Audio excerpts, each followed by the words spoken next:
What's good, y'all? It's Chicago Bears Breeze, and we back in this mug. Last time I was here, we were celebrating a win against the Dallas Cowboys in a thrashing 31-17. I forget. Yeah, I forget, but I know we had 31 points, but we beat their ass.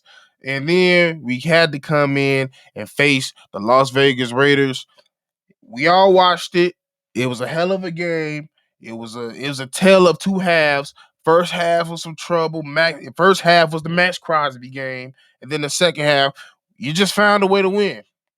It's a bevy of story modes from Tyreek Stevenson to our lack of depth, our lack of play at the D line. There's so many stories we got to get into about last week's game, but of course, we also here to talk about tomorrow's game, which is the game of the week. I'm gonna say it against the Washington Commanders.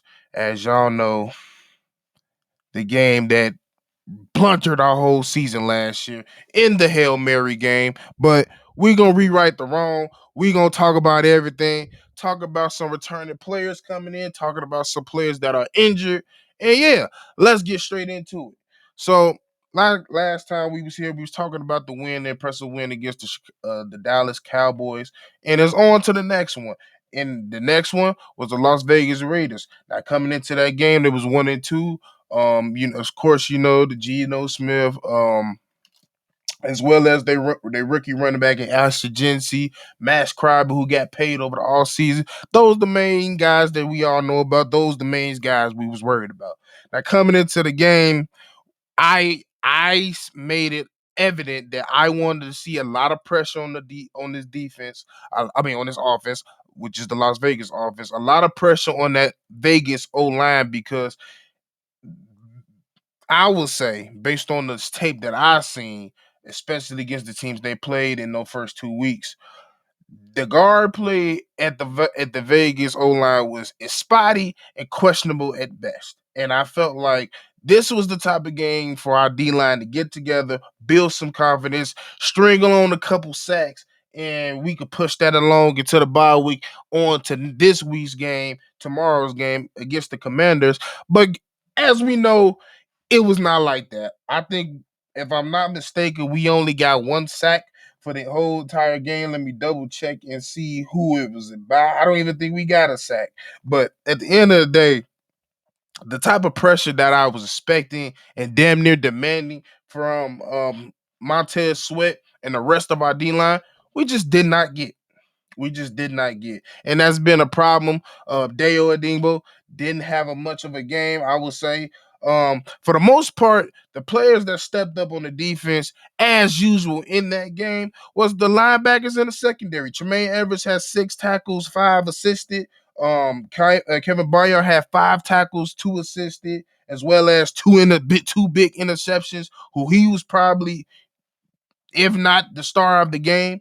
2 big interceptions on his behalf. Tyreek Stevenson as well having 4 tackles and interception on his behalf, as well as Nashawn Wright, 4 tackles as well as Nate McLeod, 3 tackles.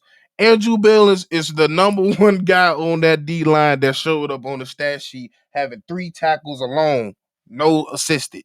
So outside of that, Montville Sweat had 2 sacks. 2 sacks, 2 tackles, 1 assisted tackle, and Shamar Turner had 2 solo tackles. Like I said, all the names that I'm majority named that had more than 3 tackles or tackles for loss or a sack or an interception, they would all came from the linebacker and the secondary. You did not get much outside of Andrew Billings on that D line.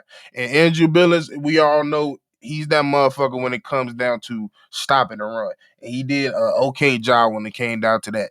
But outside of that, we seen a motherfucker on the opposite side of the defense on with Max Crosby, who single handedly destroyed the Bears' offense in the first half. Caleb, every play he thought he had open, every time he thought he had a nice little pass open, he was either tipped, he was hit, he was pressured, and it all came from That psycho 97 and Max Crosby. Max Crosby, the man, I'm gonna just tell you, because it's ridiculous. The man had a sack, a QB hit, interception. He had every damn near statistical defensive stat in the first half. That's how crazy that man went. It is what it is when it came down. Like, that's the type of player you spend big money on. We got all this money tied up into our defense, and we can't get a percentage out of none of that shit out of all of them compared to one person that got all of it out of.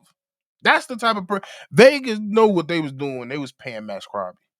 They knew exactly what they was doing when they was paying Max Crosby.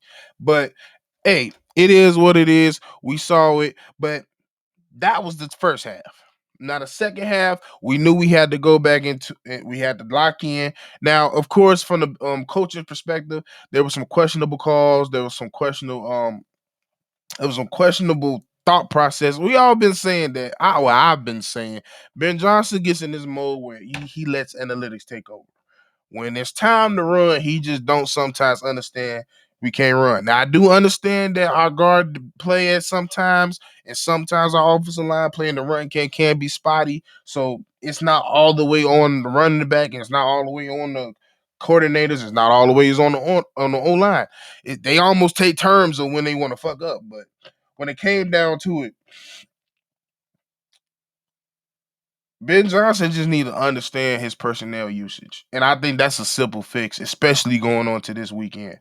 At the end of the day, Cal Monunga needs to be the guy that's getting the most or the bevy of the totes that's going inside or period. You know what you're getting with Montez Sweat. He switches the game up. He's a hybrid. He's a scat back.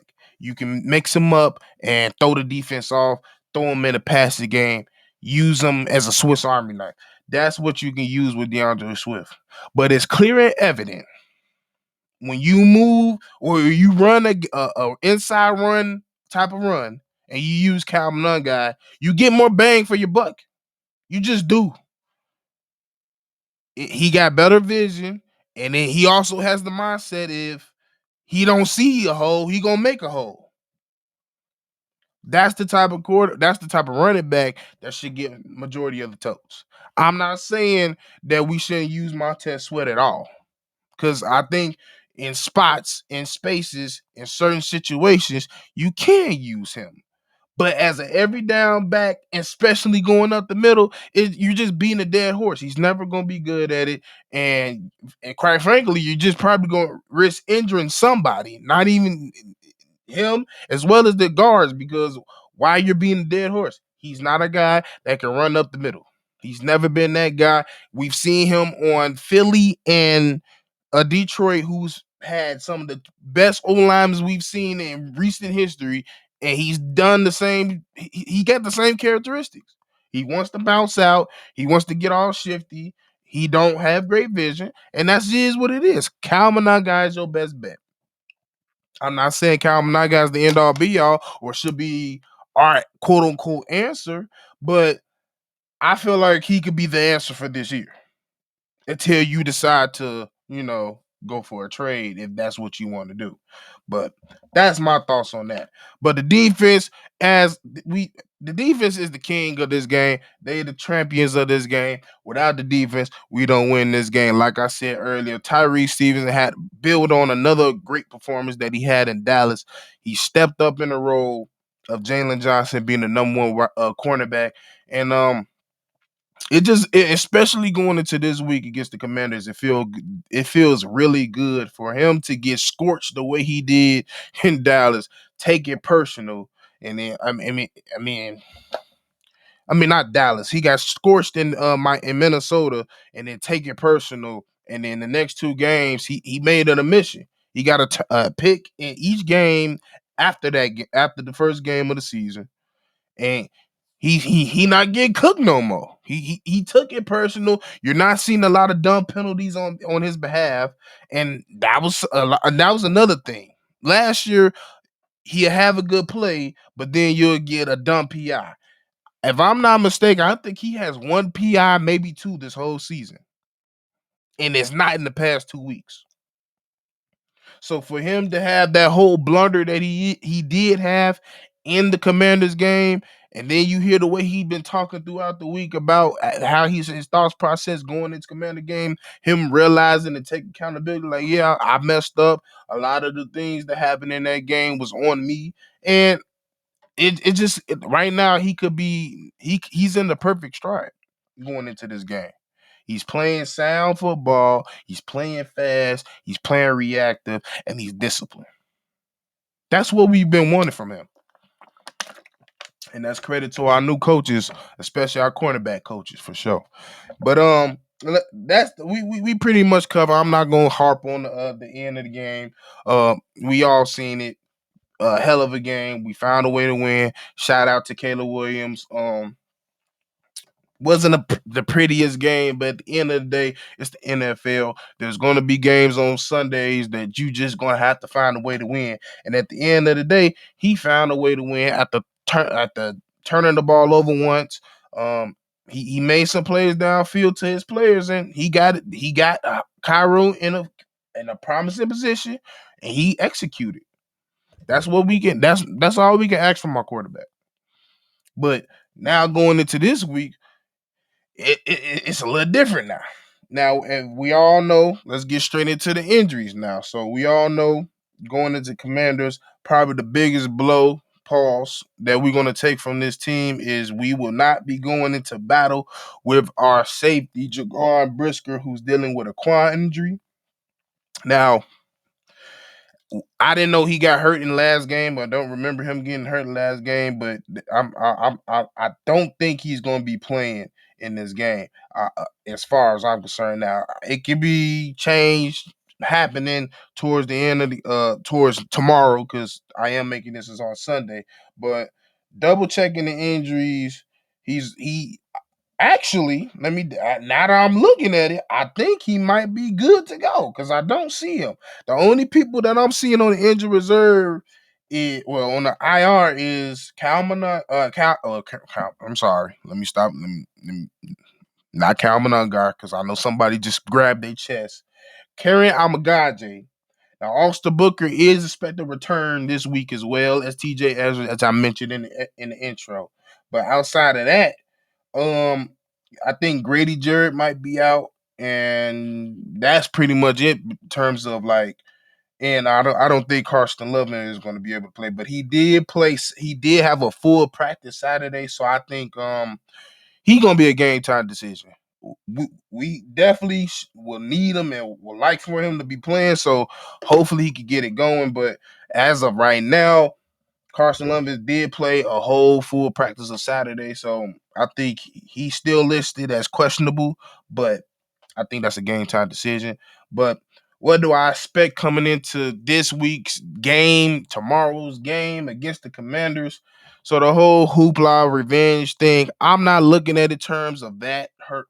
I mean, I will say this: if the team is taking as it is have taken in that mindset of that, by all means go do it because we know what type of tool and motivation of revenge, quote unquote, can be for a football squad.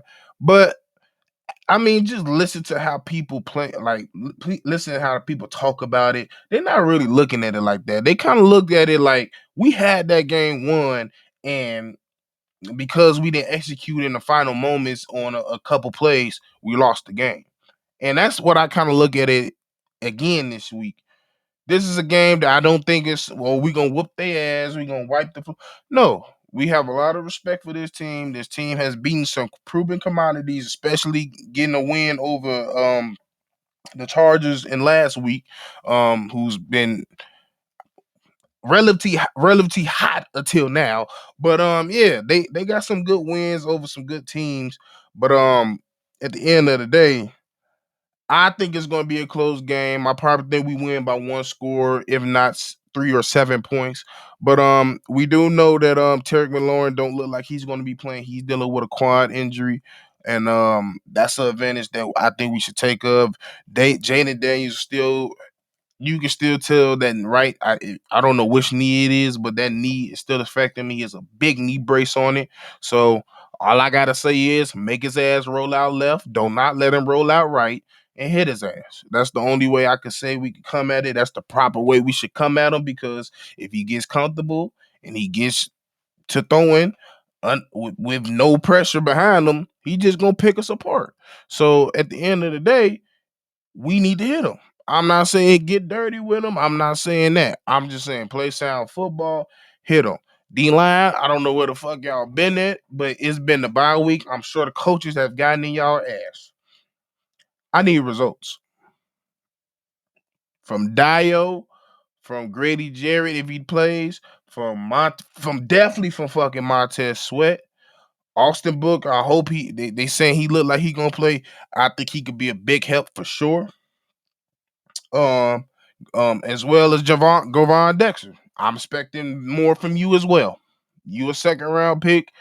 I expect more. You showing a little bit. You the way Javon's trajectory going. It's not a big climb, but it's just a steady extension. But I will I I can't say there's been too many Javon Dexter games per se. I feel like this year he got to have a stamp. Like he hasn't have a game where he stamped his territory on the league yet. Like Javon Destiny, one of those. I like, and the only reason I'm saying that is because he's kind of like our last hope. I mean, not really. It's really Austin, but he's another hope outside because at this point, I think Montez Sweat is who he is. Montez is Montez, Montez, not Twiz, but Montez is Montez. And at the end of the day, this is what you're gonna get out of him. So I hope that Javon can step up and be the guy to step in the role and be the guy that we least expect and turn out to be that the guy because I don't know who's going to be that guy. Next in line will probably be Austin because I think everybody feels like, especially in his preseason performance, that Austin on this line, out of everybody on this line, probably has the most promise. We've talking ravingly about him on the Chicago Bears Central as well. So, as well as Chicago, Windy City's breed as well. We all feel a certain way about Austin Booker. But yeah, let's get straight into the final thing, and that's what I think the final score will be. Now, y'all know I don't normally do these type of things because football is unpredictable. You think one day you're having a shootout, and then that shootout will turn into the greatest defensive game you ever seen in your life. But I think it's going to be a 27-23 Bears walk away with the W. Caleb has a point to prove. Everybody is downplaying how well he's been playing, how well he's been adapting, how well he's actually taking on a lot of the things that most quarterbacks don't make it through. And quite frankly, he going back home. He's a DC kid. We're gonna be in DC Monday night, and he said, he don't care about the rivalry. They already know it's 1-2, and they always going to be cemented with each other because of them being 1-2. But at the end of the day, we all know Caleb. We already know what he got in his mind. He on revenge and demon time, and I feel like he should go out there and have yourself a day. It's Monday night. Everybody gonna be watching. We all know what happened last year. Go rewrite history. Go rewrite that wrong. Go rewrite that wrong. Because at the end of the day, I don't give a fuck what nobody say. We know our quarterback petty. We know that he probably got I'm gonna fuck Jaden Daniels up and on his goddamn lock screen as we speak. So just go do it. Ben Johnson, you talked a lot of raving things about practice week. You can't come in. They can't come in tomorrow after a bad week looking slow, looking like they don't know what's going on. Because that's another thing in Bears lore that our teams are known for, coming off the bye looking like they've been asleep. So I'm putting in a lot of faith in y'all, expecting y'all to come out with this W 27-23. And yeah, Ben Johnson, Chicago Bears, Caleb Williams, defense, offense. Let's get it done. But hey, it's Chicago Bears breeze, I might add. And your boy Steve O Speaks. I'm going to check out y'all tomorrow when we get this done tomorrow. Peace.